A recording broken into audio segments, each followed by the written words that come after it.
Hello everyone, welcome to another interesting and informative session of the Analyst brought to you by Vajiram and Ravi. In today's session, we will discuss 7 important articles as featured in the Hindu and Indian Express for your comprehensive understanding of the current affairs explained to you in the easiest language possible. The topics are as follows. From your analysis section in the first topic, we'll try to analyze a very important international body in the news called as European Union's College of Commissioners, and in that backdrop try to understand the growing concerns among India and European Union's trade relations.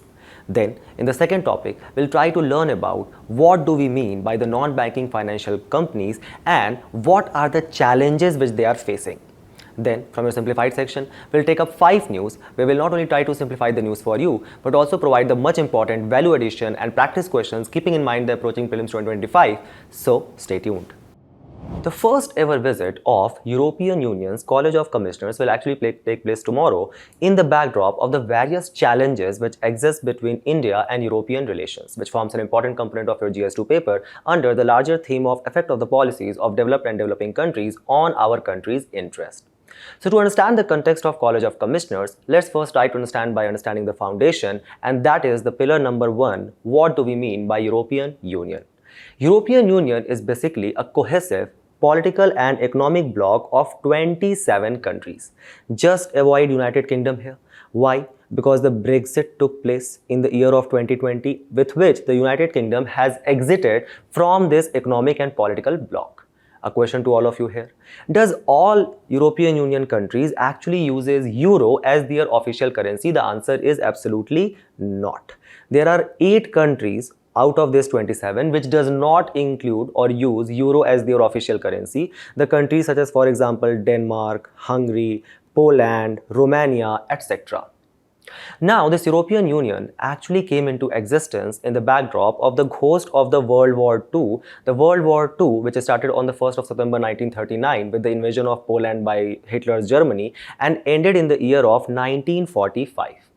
Thus, there was an immediate realization of the need to actually build back the economy and to also enhance the security of this region, specifically by certain Western European nations who were actually the original members, to also kind of control the extension of the Iron Curtain or the communist ideology under the expansion of USSR, which was taking place through the Warsaw Pact of 1955.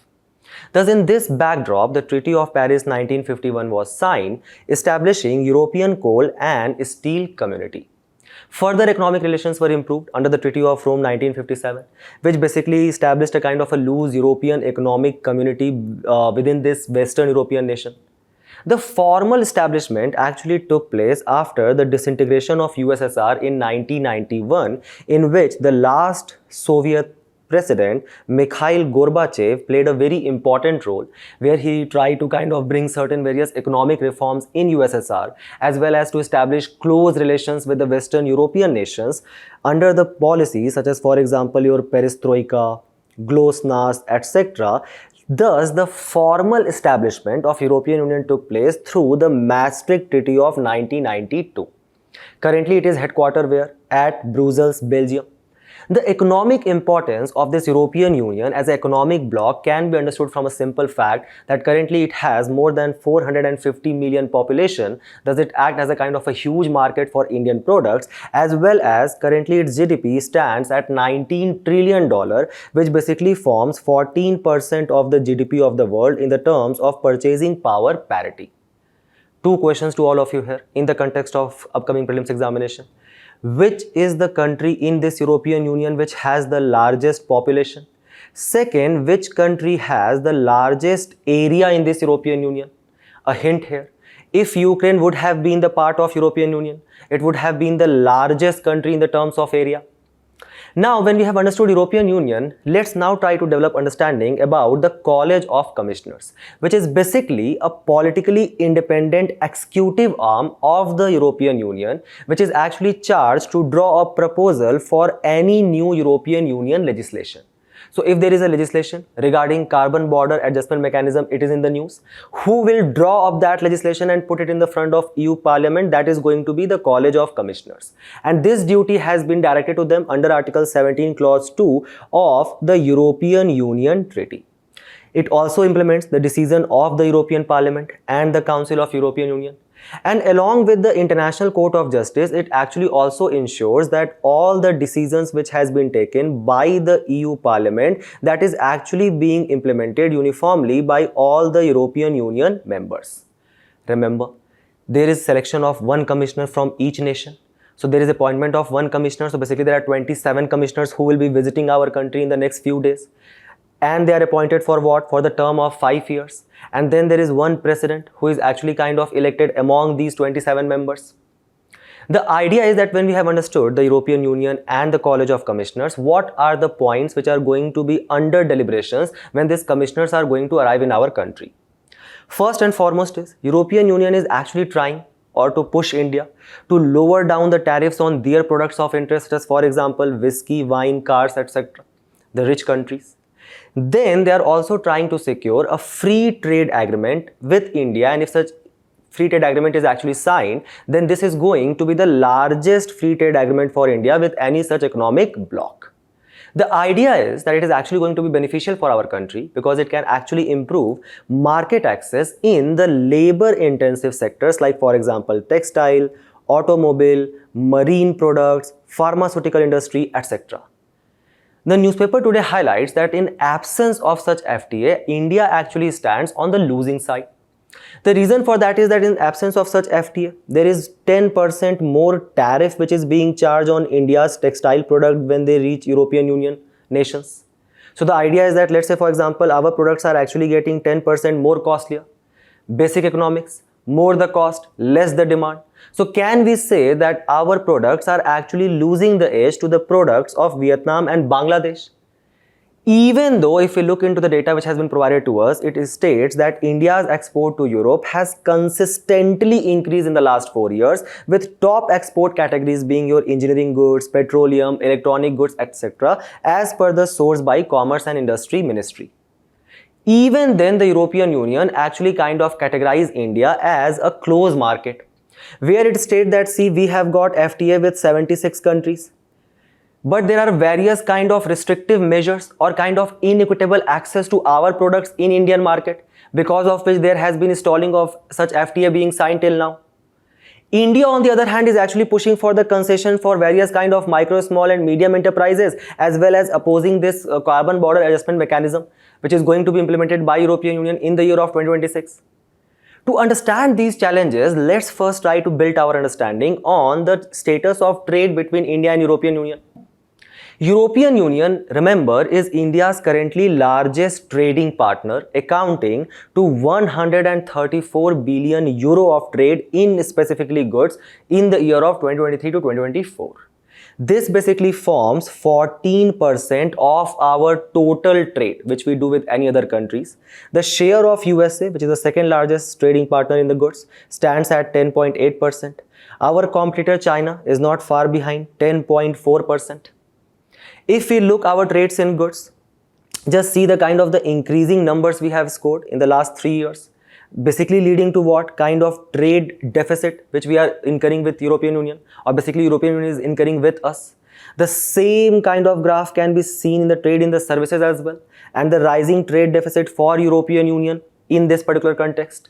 So obviously they will push for lower tariffs for their product to actually kind of close down this particular trade deficit which is increasing, just like the kind of the policy which is being implemented by US's Donald Trump. All the countries are trying to sell their product basically. The trade protectionist wave is currently under the trend. Idea is that European Union is also India's second largest destination for export, and that's a very important market for us because it forms 17% of our total export market, and that is only behind USA. Then the European Union's share in the foreign investment stock currently stands at around 108 billion euro. And there are more than 6,000 European companies currently in India.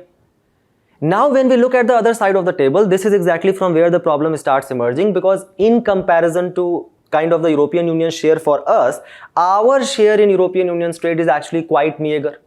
Because India is European Union's 9th largest trading partner. Our share in their trade is only 2.2%. US's share in European Union's trade is around 16%. China stands close behind 14%. Remember, China is a very important market for European Union's product, and that is not the case with India, even though we almost have same population quite close to China. The idea is that this is from where the various emerging concerns actually starts arising. And that has been covered in the various articles and editorials today. We have tried to cover all of that for you. The first major issue which the article highlights, it is the different approaches in the geopolitical understanding between India and European Union. A reflection of that can actually be seen from our External Affairs Minister's very famous statement that the European Union problems is the world's problem, but the world's problem is not the European Union's problem. So European Union is basically acting as what? Like kind of a chachi, who is actually interested in every other trouble which is taking place in the neighborhood, but she will never share or never talk about what is happening inside her home.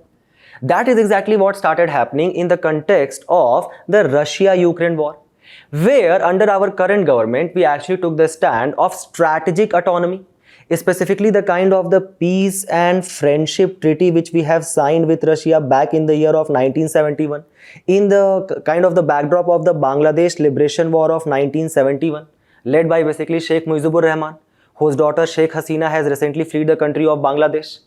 The idea was that because Russia supported us at that point of time, during the Russia-Ukraine war, we supported Russia by buying oils from Russia under various Vostro account. The European Union was actually expecting India to toe the line of democracy and put sanction on kind of oil export by Russia just like European Union. But we kept buying oil from Russia. Currently, who is our largest exporter of oil to us? That is Russia only. Idea is that what happens that when we buy this oil from Russia, this crude oil, we kind of refine it through various petroleum products and then we sell it back to European Union. So even though European Union is not directly purchasing the oil from Russia, Russia's oil is indirectly reaching to European Union. Thus, that was the term kind of called as laundromat given by European Union to various countries, including our country as well. The idea is that the same kind of sanctions by European Union was never applied on China, as we have established that it is a very important trading partner of European Union when we were having kind of troubled relationship with China. So at that point of time, such sanctions were not reciprocated. And this trust deficit which actually exists, which kind of compromise the joint Indo-Pacific strategy between India and European Union, it also started reflecting in various trade relations as well. Because our product, they faces various kind of entry barriers when our products reaches to European Union, such as for example, their high intellectual property right rules, or for example, the various phytosanitary measures which they actually apply in our Indian product. For example, you guys can recall that how a huge contingent of Indian rice was actually banned from being sold in Europe because they were kind of claiming that it is genetically modified rice. Now, very recently, the US new Vice President J.D. Vance has further criticized Europe by saying that the Europe's internal struggle actually exists due to the overemphasis on liberal democracy, where he states that the kind of the open liberal society which Europe was actually envisaging, it actually led to the exploitation by various terrorist organizations like Lette, Al-Qaeda, etc. And that has led to the kind of spread of radicalism in Europe, leading to the various violent activities such as for example in Oslo, Paris, Vienna, as we have saw recently. And this was also supplemented by our external affairs comment in the security conference which took place recently in Munich, where he said what? That even though European Union wants what? He wants to spread the kind of democracy in Europe, but at the same time they are supporting non-democratic forces outside Europe, such as for example the Taliban's takeover of Afghanistan, or for example the recent removal of the Syrian president in the year of 2024. So the kind of the principles which you are following or trying to spread in Europe, thus you are doing basically what? The antithesis of that in the rest of the world. And that is also actually visible in the case of your carbon border adjustment mechanism, very frequently in the news. What is the idea? Let's try to understand that, let's say for example, there exists a EU manufacturer, power shipping company. So what is their prime business? To make ships. And for that ships, they basically needs what? They basically will be using steel. Now this production of steel will generate what? A lot of carbon dioxide. So obviously that is what? A kind of a global warming gas. And that will basically can lead to what? The global warming, and can kind of violate the Paris Agreement, under which we have kind of decided that okay, we are going to limit down the global warming by 2 degrees Celsius by the end of 21st century. The idea exists this, that if European Union's power shipping company is using this steel, it will eventually lead to what? Violate the climate policy of European Union, such as for example the Fit for 55 pledge, where the European Union has said that okay, we are going to cut down the carbon dioxide emission by 55% by 2030 under their nationally determined contribution under Paris Agreement. By the level of what? By the level of 1998. So to adhere the Paris Agreement target. Just as for example how our country has set what? Panch Amrit target, where in Glasgow, in which summit COP26, what target we have said that we are going to become carbon neutral by which year? 2070. So the European Union says that see, if you want to use this steel, there is a provision that is called as emission trading scheme. What is emission trading scheme? So let's say for example, there is India. India is not generating as much CO2 as it is allowed under the Paris Agreement. So what you can do, if you are generating more carbon here, you buy such emission trading certificates from India. But if the EU's power shipping company is going to do that, don't you think that the cost of production of steel will increase? And thus the cost of ship will increase as well. And thus this ship which this power company is selling to US, the cost of that will increase. So their product will become what? Non-competitive. So what they do, they say that okay, let's move this carbon intensive production of steel ship using the steels to a country such as India, where there is a company called as Tata, which is actually functioning in which environment? A less stringent climate policy. And then import back this carbon dioxide intense steel to actually manufacture the ship back to the European Union, right? So the idea is that this is the process which is called as carbon leakage. To avoid that, European Union came up with a measure called as carbon border adjustment mechanism, where it said that now if you are doing such thing, let's say for example, if you are bypassing, right, the import of steel or the creation of that carbon dioxide intensive steel to a country which has less stringent climate policy, in that case you will be have to buy carbon certificates. Now for these carbon certificates, either it can be paid by the importer, that is power shipping company, or it can be paid by a non-EU importer, which is basically Tata. Now obviously if it is paid by the importer, power shipping company, again the cost for that company's production is going to increase. So obviously they will not do that. So now they will not buy the steel from Tata. But let's imagine that Tata has surplus amount of steel. So Tata is basically saying that see, you still buy for us. What we will do, we will end up paying for the carbon certificate. So now basically the steel which was being produced by Tata, that cost is going to increase, and thus our product are going to become non-competitive in European Union market. Right? Can we say that CBM is nothing but a kind of an extension of another trade protectionist measure? So all of these challenges which are currently under consideration and will be talked by the College of Commissioners, there are certain suggestive measures which can be adopted. First of all, the Trade and Technology Council which we had established in 2022, we need to further put impetus on that to further enhance the collaboration in the field of Industry 4.0 and secure kind of a mineral supply chain, specifically in the region of Indo-Pacific. Then under G20 summit, India actually came up with a very innovative idea, that is your India, Middle East, Europe economic corridor. And we need to strengthen that, create that infrastructure in as expedite manner as possible to further enhance the connectivity. Then there is a strategy called as China Plus One strategy, which is actually being adopted by various European nations, where they are trying to actually de-link their economy with China to actually reduce down their dependence on China's product. This is exactly where the idea of Make in India and Make for the World can actually fit in. Also, if you look at the kind of the reciprocal tariffs which Trump is going to apply on our products, it is very important and imperative for us to look for European Union as a kind of an alternative market and further enhance our trade relation. In that case, signing an FTA can be a good sign. And when we are signing such FTA, we have to kind of focus upon the Ministry of Finance 6 principles which it has decided based upon zero defect and zero effect policy, where the products which we are selling to the European Union has to be top notch to actually create much more demand in the European Union for our product. Keep these suggestive measures in your mind while you are attempting this particular question, and we move forward to the next news. where the Reserve Bank of India has actually cut down the risk weight on the loan for the banks to actually boost the credit supply to what? To the non-banking financial company, which forms an important component of your GS3 paper under the larger banking sector. So let's start our discussion by understanding what do we mean by a non-banking financial company.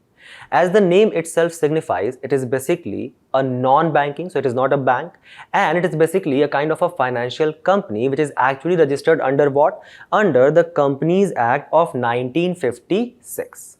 Now, the idea is that as per the RBI's website, this particular company shall have at least a minimum net owned fund of rupees 2 crore to actually be classified as a non-banking financial company. Thus, it is obviously in the contrast with the banks, because the banks are registered under what? Under the second schedule of the RBI Act 1934. However, remember that even though it is registered under the Companies Act of 1956, such NBFCs shall follow the guidelines of Reserve Bank of India under the Chapter 3B of the RBI Act 1934 and thus fall under the direct control of the RBI, right? So if there is a non-banking financial company, what are the business in which it can actually engage in? So it can actually engage in giving you loans and advances. It can actually engage in acquisition of various share, stock, bond or government securities. It can also provide you insurance. For example, just look here, there is your LIC. As well as, for example, it can also indulge in chit business. What is chit business? This is basically a kind of a corpus of pooling of funds by various people. All of them put several money periodically. Over a period of time, this large corpus which has been accumulated, it is actually invested, let's say for example in some stock or something, and whatever is the dividend made from this particular investment, that is shared among the investors. Then what are the functions which NBFCs cannot do? So the idea is that if you are primarily an agricultural, let's say for example there is a company which is primarily involved in agricultural activity or industrial activity, then you cannot be classified or included as NBFC. So for example, let's say you are a farmer, you go to an NBFC and you ask that please give me loan. Is NBFC eligible enough to give a loan to the farmer? The answer is absolutely yes. But let's say for example you are a farmer and you opened, let's say for example, a sugar mill company, a processing company, which is actually directly engaged in some agricultural activity, then in that case you cannot be classified over a period of time as NBFC even though you have a minimum net owned fund of rupees 2 crore. Then you cannot include the purchase or sale of good, or for example you are engaged in sale or purchase of immovable properties or in the rental business. So just remember the classification. Now let's try to understand that what these NBFCs can do and they cannot do, right? Specifically for prelims. Idea is, can these NBFCs accept demand deposit? The answer is no. To understand this, let's say for example, today on this auspicious day of Mahashivratri, you visit your Masi's place. Your Masi's look at your poor condition as UPSC aspirant, obviously. Tears fill in her eyes. She gives you 5,000 rupees. You decide that I am going to save this 5,000 rupees for future uses and you deposit this 5,000 in the bank. But as the luck would have it, your loved one arrived next day. She tells you that let's go to watch a movie. All your future plans comes crashing down. Now you rush to bank to withdraw that 5,000 rupees which was given to you, obviously because of the GST on popcorn. Idea is what? That this particular money which is actually kind of available to you by the bank on the demand, you can withdraw it whenever you want. That is called as demand deposit. But can these NBFCs do that? The answer is no. They can actually only accept time deposits, the deposits which are actually fixed for a certain duration of time. The minimum such time, if I am keeping with NBFC, if you had kept that 5,000 rupees with NBFC for the moment or the time period for which you cannot withdraw, that minimum time deposit is actually 1 year and maximum time limit is actually 5 years. The maximum interest which you would have got on those 5,000 rupees would have been 12.5%. So obviously, if they cannot accept demand deposit, they do not provide any kind of saving or current account facilities as well. At the same time, do they form the part of payment and settlement system? The answer is no again. So let's say for example, I have got my account in the State Bank of India, SBI, and my company, it gives me my salary check. I hope they do it early. The answer is what? It gives me the check of HDFC. Now my bank account is where? SBI. Can I go to the SBI with the check of HDFC and withdraw the money? The answer is yes. Because HDFC and SBI has kind of established a relation, a cross-linkage banking relation, they will settle the amount among themselves. Can NBFC withdraw the check or issue the check on its name? The answer is absolutely not. So if I am going to take the loan from some NBFC and it is going to lend me the money, then obviously that is going to happen when it is going to kind of issue that check on the name of certain bank, because it is a non-banking financial entity. At the same time, whatever deposit I am giving to this NBFC, let's say for example the time deposit for 1 year, am I going to get any insurance if this NBFC is going to fail? The answer is no.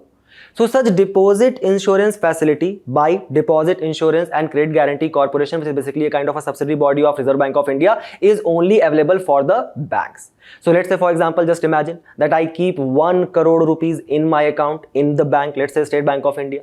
I cannot even imagine that much of a hefty account. So I am basically kind of leaving this hefty imagination to you rich people. The answer is what? The answer is that if the bank fails, if the SBI fails, what is the maximum amount which will be credited to me by DICGC? I will get a hefty amount of rupees 5 lakh. Then what are systematically important NBFCs? So these are basically those NBFCs whose asset size is 500 crore rupees or more as per the last audited balance sheets, and they are considered as systematically important because the activities of such NBFCs have a bearing on the financial stability of the overall economy, right? So for example, there is your LIC, Aditya Birla, etc. The idea is that there exist certain rising concerns with these NBFCs. As per the Center for Advanced Financial Research and Learning, CFRL, which is actually a kind of a body think tank established by the Reserve Bank of India itself. It says what? It tells that the first issue is the interdependency risk in the NBFC sector. Let's imagine yourself as a bank, a big bank.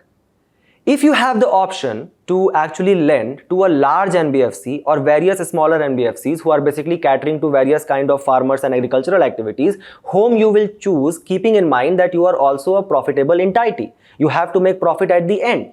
These loans which you are giving are nothing but what? Asset for you. So in that case, these big banks actually lend to what? A big NBFC. Now this big NBFC, let's say if it starts making profit, if it has asset of more than 500 crore rupees, over a period of time, they start lending to various kind of small NBFCs. Let's say for example, these NBFCs were catering to the farmers' interest. What if the farmers who had taken the loans, their crop actually fails? Why? Because of a bad harvest, because of the bad monsoon which was caused by the impact of El Nino. So obviously these farmers will not be able to pay to these small NBFCs. These small NBFCs will not be able to pay to this larger NBFC, and this larger NBFC will become for this bank what? A non-performing asset. So obviously it will have what? A kind of a cascading impact on money and supply. Then as you guys can see that these NBFCs, they cannot have demand deposits, so they do not have a kind of a regular supply of money. Whatever the money which actually comes, it actually is hold for a long period of time. And the kind of the lending which they do is also in the tenure of the very long nature. So many of the time these NBFCs, the period is what? Let's say for example, the maximum period for which they can hold the money is 5 years. However, the lending amount or the lending duration can be for 10 to 15 years. So basically, can we say that these NBFCs are doing what? They are kind of taking the loans from these banks on short period and lending the loans for a very long period. Thus, can we say that it will lead to what? A kind of a asset liability mismatch. And this is exactly what happened with the failure of your Diwan Housing Finance Limited, DHFL. Also, let's say for example, if there is a rising inflation in our economy, right? The idea is to control this. The Reserve Bank of India will start deploying what? A kind of a contractionary monetary policy. So where it will actually increase what? Your CRR, cash reserve ratio, or statutory liquid ratio. When that is being increased, can we say that the lending amount for these NBFCs, that is going to increase as well, right? So the borrowing has become kind of much more costlier for them. And if borrowing has become much more costlier, their profit margin will start declining. So in the case of inflation in the economy, as it is persisting, this NBFCs, what they will start do, they will, to actually kind of maintain that profit margin, they will start investing in much more riskier assets. For example, in mutual funds or in stocks, or for example in unsecured loans as well. That is why we can see that the capital risk to the complete asset ratio, the kind of the asset which the company has, which is risk weighted, right, for which you have got a good amount of collateral, and the other kind of the assets which you have got, the total assets which you have got. So this CRAR actually kept on declining in the recent years. At the same time, the kind of the GNPA, the gross non-performing assets, or the net non-performing assets, that has remained consistent. Also, there is an issue highlighted by this particular think tank, that there is issue of illicit lending apps, as well as the fintech impact is also can be seen from these NBFCs, right? Various illicit NBFCs has emerged, right? Kind of giving illegal loans to the various people, charging them hefty amount.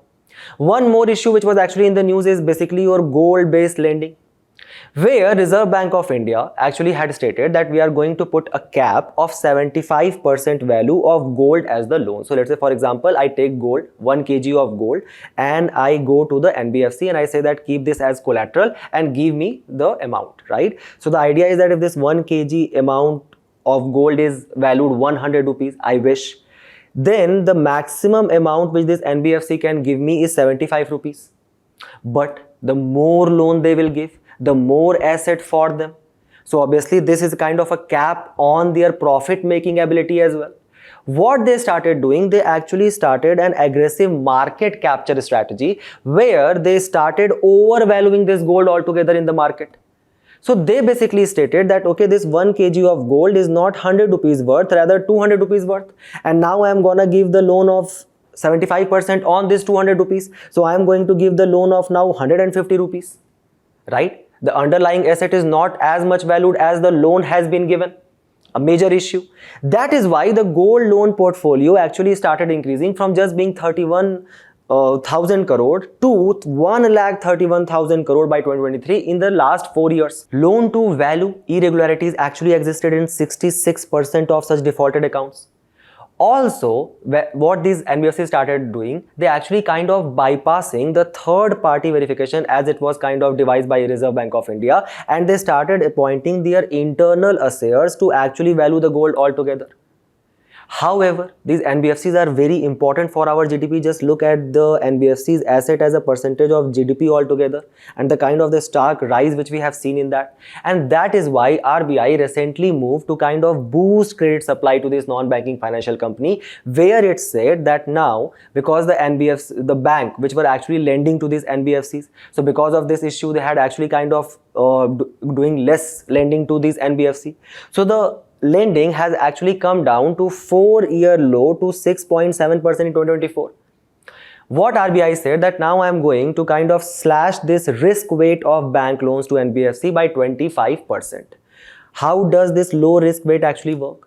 A lower risk weight on loans means that the lenders need to set aside less capital. So now these banks will have to set aside what? Less capital against those loans, which typically results in the lower interest rate for these NBFCs, right? So the existing risk weight as per the external rating of NBFC, if it is below 100%, then now 25% less kind of collateral will be required by the bank to give you a loan, right? At the same time, the RBI has said that now if, let's say, NBFC is giving loan to an individual, they need to comply with the Income Tax Act 1961 rules. The maximum amount which you can give in cash, that shall be only 20,000 rupees. At the same time, RBI has also tried to put in a transparent and accessible auction process. Okay? So remember these innovative steps which has been taken by the Reserve Bank of India. Remember this low risk weight which has been given to the bank, almost of 25%. Try to solve this particular question and we move forward to the next news, where we are actually going to cover a very important article, very interesting one, which actually talks about the various rules which exist about providing safeguards on arrest of a woman in the night. The idea is what? The idea is basically a judgment by the Madras High Court called as Deepa versus Vijayalakshmi 2024, where the Madras High Court basically kind of took the cognizance of a very important section, section 43 clause 5 of the Bharatiya Nagrik Suraksha Samhita 2023. The section basically provides or restrict the arrest of women after the sunset and before the sunrise. The Madras High Court held that this particular provision is only a directory one and not mandatory. So let's say, for example, if I'm a police officer and I'm going to arrest a woman and it is 7 o'clock in the evening, the idea is what? That if there exists such exceptional circumstances, I shall first take the prior permission of the judicial magistrate by whom? By a woman police officer. But does this section actually defines what constitutes exceptional circumstances? Absolutely not. So there lies a lot of ambiguity, a lot of misuse of this provision can actually be done by some very serious woman criminal. Idea is what? That to actually the arresting police officer shall not touch the woman unless and until it is actually a woman police officer.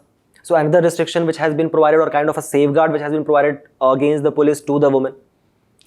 Now what is the Supreme Court's opinion about it? Supreme Court has held that there was a kind of a judgment by the Nagpur bench of the Bombay High Court, which held that the state shall issue direction to all police officials that no female person shall be detained without the presence of a lady constable, and in no case after sunset and before sunrise. The Supreme Court, however, ruled against that, stating that such strict compliance with such directive will actually lead to practical difficulties, obviously. The idea is what? What is the, will the ruling dilute the provision? The provision obviously cannot be rendered futile by the police. The officer will obviously have to offer explanation for the inability to comply with the provision, but remember it is not mandatory, only kind of directory provision under the section 43 clause 5. But the question shall arise that what is the need of such safeguard? So for that purpose, just look at the data which has been provided to us by the National Criminal Record Bureau of 2022. It basically states that the 2/3 of the prison population is still awaiting trial. So there is a lot of the women prisoners who might be there under trial as well, right? Then at 1584 death in prison during the year 2022-23, there has been a death in prison every 5.5 hours. 2/3 of the prison population is actually reserved for scheduled caste and scheduled tribe. The population of women prisoners have increased 61% in the last 15 years. So what if such woman is actually detained, taken to the prison where the woman is actually going to face all of this difficulty, right? 70% of these prisoners are either illiterate or have studied below the class 10th actually. 1/4 of the prisoners awaiting their trial have already spent more than a year behind the wars. And that is why certain safeguards has been provided under Bharatiya Nagarik Suraksha Samhita to the women, because they can face all of these challenges in the prison.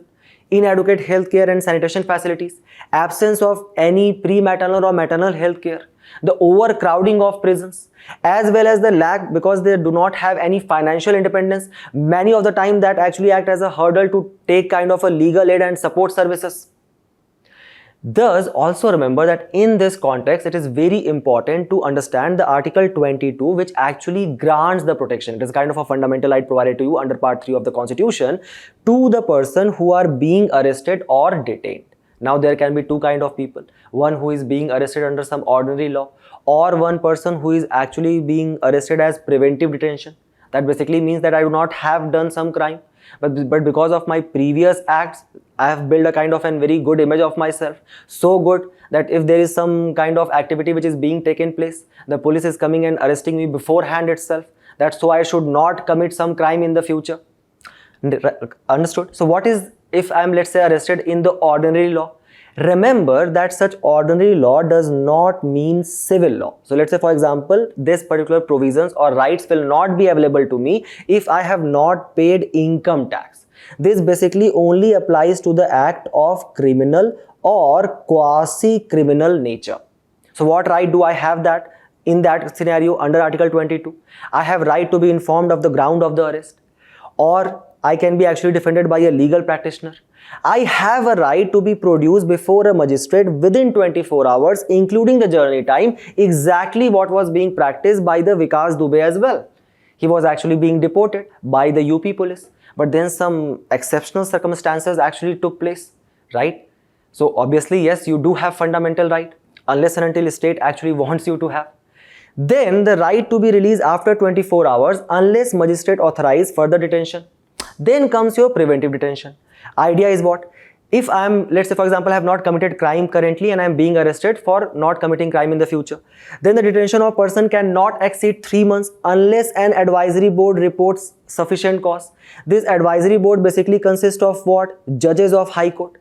The ground of detention can be communicated, but if there are certain provisions which can actually do what? It can be against public interest, then those grounds will not be communicated. At the same time, opportunity to make representation against the detention order, that is something I have when I am under preventive detention. Idea is, remember that all of these rights under this ordinary law is available only to citizen and not to any alien or foreigner. My question to all of you is that these rights under preventive detention, whether it is available to the foreigners or alien person, yes or no? Comment down. We move forward to the next news, where we are actually going to understand a very important scheme which has been launched very recently. The name of the scheme is NAKSHA scheme. What does NAKSHA basically stands for? It stands for the National Geospatial Knowledge-Based Survey of the Urban Habitation, right? Which is the ministry which is actually implementing this? That is the Ministry of Rural Development. Idea is that it is basically a city survey and mapping initiative under the earlier scheme of Digital India Land Record Modernization Program. It is spearheaded by which department? The Department of Land Resources under the Ministry of Rural Development, and it is basically a central sector scheme under kind of a one-year pilot project being implemented in 152 urban local bodies in 26 states. What is this particular scheme actually envisages? It envisages to create a comprehensive and accurate geospatial database for urban land records. Remember, it was not introduced in the budget 25, rather budget 2024, and ultimately the idea is to link each land parcel with details about the owner and the kind of the land development which has taken place. For which purpose we are going to incorporate drones, GIS satellites, imagery and modern digital tools, right, which will ultimately lead to what? Enhanced precision, transparency and efficiency of land management practices. What is the need of this NAKSHA? So first of all, the Economic Survey 2023 actually states that by the year of 2030, 40% of our population is actually going to live where? In the cities. At the same time, the article today suggests that beside your Goa, Tamil Nadu, there are various states where actually exist what? An outdated and unstructured land records, leading to what? Specifically in the urban areas, leading to what? Inefficiency in governance and taxation. For that purpose, we can actually take up the case study of Bhagwan Singh. So Bhagwan Singh is basically a resident of New Delhi. He did what? He bought a 2-acre land in a village nearby to Delhi. Now under the new land pooling policy of the Delhi government, this village area was actually classified as an urban area. Now from the last 5 years, the property of Bhagwan Singh has not been registered. What is the reason given by the Revenue Department of Delhi? It is basically stating that as a revenue department, we do not actually maintain any record for such urban properties. We only maintain it for the rural areas. Such record for urban property shall be maintained by the municipal corporation. Municipal corporation is stating that because it was earlier an agricultural land, we do not have any record of that. Imagine buying 2-acre land and for 5 years you do not have that property on your name. This is the status of Viksit Bharat in the year of 2025. Make sure as a future bureaucrats you should not repeat it. The idea is there are certain other challenges as well. Frequent property transactions as well as fraudulent registration. So see, in the rural areas, the idea is that such frequent property transactions at least are not taking place yet. However, in urban areas, there is a frequent sale and purchase of that. So that leads to the change in the kind of the ownership very frequently. So it becomes very difficult for the land revenue department to take the cognizance of it. At the same time, such rapidly changing nature of land development as well also causes a major challenge, and that is why there is an immediate need for such NAKSHA scheme. Idea is there a kind of a model in the rural area which has actually become quite successful and it will act as a model for NAKSHA? The answer is yes, that is Swamit, or survey of villages and mapping with improved technology in village areas, which is also again a centrally sector scheme now under the Ministry of Panchayati Raj. Idea is what? To actually create accurate land records for rural planning, determination of property tax directly to Gram Panchayats, as well as support the preparation of a better quality Gram Panchayat development program. And as per PIB, by the month of December 2024, 2.19 crore property cards has been prepared and 1.49 lakh villages across these cards has been distributed by our Prime Minister. Also, 300 continuously operating reference stations across the country has been created as well. And this has streamlined planning and revenue collection, obviously in the rural areas. So remember both of these schemes specifically for your prelims examination, and we move forward to the next news, where we are actually going to take the cognizance and understand a very grave social issue, a very important article today which talks about the issue of human smuggling, right? The article basically suggests that how the key issue here is the illegal immigration which is taking place. Every year, there are countless of young Indians attempt what is called as irregular migration. And they are basically backed by what? Backed by the unethical merchants of death who sponsor this activity and who have proliferated in various areas, for example, Punjab, Haryana, Himachal, Jammu and Kashmir, Kerala and Gujarat, etc. This manpower export, which is done by obviously the kind of the man surplus country like India to man deficit countries like the global north countries, this is called as kabutarbaji, and it is one of the most profitable forms of trade as well.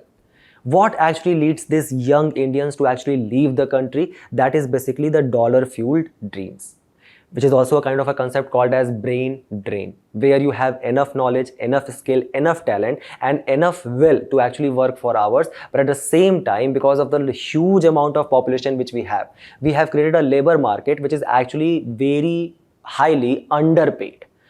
You need what? You need good education, good, let's say for example, health infrastructure, or you want to provide that for your future kids, and that is the dollar fuel dreams which actually kind of drive you away from your motherland to these nations to do meager activities there, right? Also, this kind of a particular trade which takes place through these illicit channels, it basically leads to high profit, and that profit basically is driven where? To the corruption, maybe to fund some politicians' election, or for organized crimes such as terrorism as well. There are various causes of human trafficking or smuggling which exist.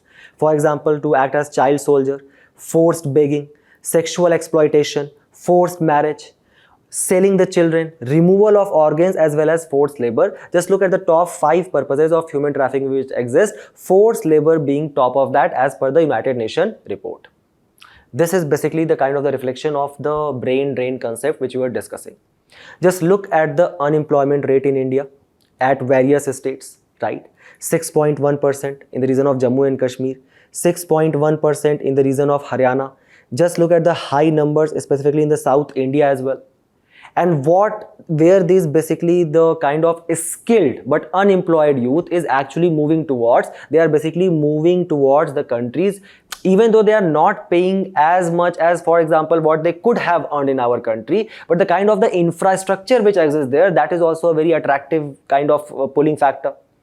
Just look at the kind of the H1B visa which has been actually issued to India, 75% of the total since the year of 2020, correct? Can we say that it is also an example of frictional employment? Because for example, you have high skill, high talent, but the kind of the job which is being offered to you, it is not matching also with your imagination. So you basically choose to do what? Either remain unemployed or basically look toward other countries, correct? Idea is that the article basically highlights that such donkey route, right? There was also a very famous movie which was released recently, which was actually highlighting this issue, that how this donkey route actually exists, right? Taking the Indians to these European countries where they are actually facing kind of a labor shortage. So in India, do we have any act to actually kind of control these issues? The answer is no. There exists an Immigration Act 1983, which is basically a kind of an act to consolidate and amend the law relating to the immigration of citizens of India, but it does not even define human smuggling. In the region of Punjab, from where this issue of kind of outward migration has become a very major concern, there exists a Punjab Travel Professionals Regulation Act 2012, which actually kinds of try to regulate these travel agents, try to control the malpractices such as human smuggling in the state of Punjab. The article suggests that how there is an immediate need of immigration bill which basically actually should define human smuggling as illegally exporting or transporting person out of India by receiving money. So the idea is, do we have currently an act to kind of control human smuggling? The answer is no. Is there an imperative need of that? The answer is yes. So keep this issue of donkey in your mind and we move forward to the next news, where we are actually going to cover about a very important survey which has featured in the news called as Time Use Survey, which has been released by the Ministry of Statistics. Remember, it is not released annually because the last survey was released in which year? In the year of 2019. What does Time Use Survey actually tells us? It tells us about the measure of the participation of men and women in various kind of paid and unpaid activities. For example, the number of hours which was being put by men and women in employment and related activities in the year of 2024 was 473 minutes for men, and in comparison to that, the women were only investing 341 minutes of that. The article basically highlights, you guys will be completely shocked, that now the patriarchy does not even exist in our society. If you do not believe me, look at the data. It states that how female spent only 201 minutes, that is only 3.5 hours, more in a day than male in unpaid household work. So basically they spent a lot of time, 201 more minutes in comparison to a man, doing what? Cleaning the utensils, cleaning the dirty clothes, let's say for example making the food for the earning man of the family, so that the earning man of the family can reach the office on time and have the time to actually scroll the YouTube reels. This is exactly what was highlighted in a very famous movie released recently, which has actually kind of caused shock waves in the society for obvious reasons. Then the particular survey suggests that 83.9%, that is 84% females actually participated in unpaid activities during a day in 2024. Basically, we can interpret that 84% of the females were actually what? Homemakers. Also, if we talk about the paid activities, so this is the data on which the government is actually emphasizing on more. It is stating that how the share of women actually increased from 17% in 2019 in the paid activities to 20% in 2024. Basically, the article suggests that the participation of men and women in this working age group 15 to 59 years in employment and related activities in a day has actually been kind of increased. For men it has increased by 75% and for female it has been increased by 25%. The time spent by women in this unpaid domestic services actually dropped down from a very huge number, that is 315 minutes in 2019, and now it has dropped down to 305 minutes. So yes, indeed, maybe there is a shift from unpaid to paid pursuit, but that can also be the case because of the feminization of agriculture. This issue of kind of infusing the women with kind of daily core activity and making the male completely out of it. Why? Because in the future it is going to earn. These are the kind of the things which we actually learn as a child. In this case, actually, I would like to kind of highlight one of the very great thing which I saw from the mother of one of my colleague when I was actually visiting her house, that when it came down to actually, just call someone to bring water for us, she did not call her, like my colleague, or she did not call the other daughters. Rather, she called the son of the house to bring the water. These are the kind of the positive changes, learnings, which we can actually start inculcating in our society to make sure that this concept of time poverty by the World Bank does not exist by the Time Use Survey of 2029. The ministry also added that about 41% of the women in this age group participated in the caregiving for their household members. The participation of men in this age group is around 21.4% only. The female participants in the caregiving activities actually spent about 140 minutes in a day compared to 74 minutes by a male person of the same age. This basically corroborates what? That the Indian social fabric, wherein most of the caregiving responsibility lies on the shoulder of whom? Obviously, a woman, right? Remember this for your social issues. Remember Time Use Survey for prelims. We move forward to the last news of the day, where we will understand a very simple concept, and that is what constitutes a leap year. Well, let's try to understand that. So a tropical year is the time, basically what? 365.24 days, and that is basically the time the earth takes to revolve around the sun once, right? So if we are counting only 365 days in a calendar year, this extra 0.24 will lead to what? These days are lost each year. So that basically means in the 4 year we will actually end up losing 1 day. So to correct this error, Julius Caesar actually introduced a 4-year cycle where he stated that the first 3 years will have 365, 365 and 365 days, and the 4th year will be 366 days, or introducing the concept of leap year by whom? By Julius Caesar. This correction was later found to be an overestimation of a particular year by 11 minutes and 14 seconds. And if we take that to the 400-year span time, that will basically means to losing of 5.1 day. So a course correction was brought, and that was to drop 3 days in 400 years. As a result, century years are not leap years unless divisible by 400. So a simple calculation. 2000 was a leap year? Yes, absolutely. Divided by 4 and 400. Is 1900 a leap year? Just answer yes or no. Now the time measurements and calendars have often been refined over the years. The one followed now is called as Gregorian calendar, named after the Pope Gregory XIII of the 16th century, who actually promulgated an order in 1582 that only century years who will be divisible by 400 would be a leap year. So whenever the UPSC is going to ask such kind of question in CSAT, remember, you should not only see whether it is a divisible of 4, rather 400 as well. Okay. Now here comes the kind of the diagram of that. The tropical year having 0.24 days extra, 0.24 into 4 almost reaches to 0.96 or 0.1, and that is that one extra day we add at the leap year, that is 1 by 4 days short of a complete orbit. And here comes the leap year, that is the 366 days, we add plus 3-4 day over a complete orbit. So remember all of this for your prelims and mains examination. With this we have reached to the end of our discussion. Do not forget to attempt the questions at the end of the video and test your knowledge. We will meet in a very interesting discussion very soon. Till then, all the very best for your preparation and thank you.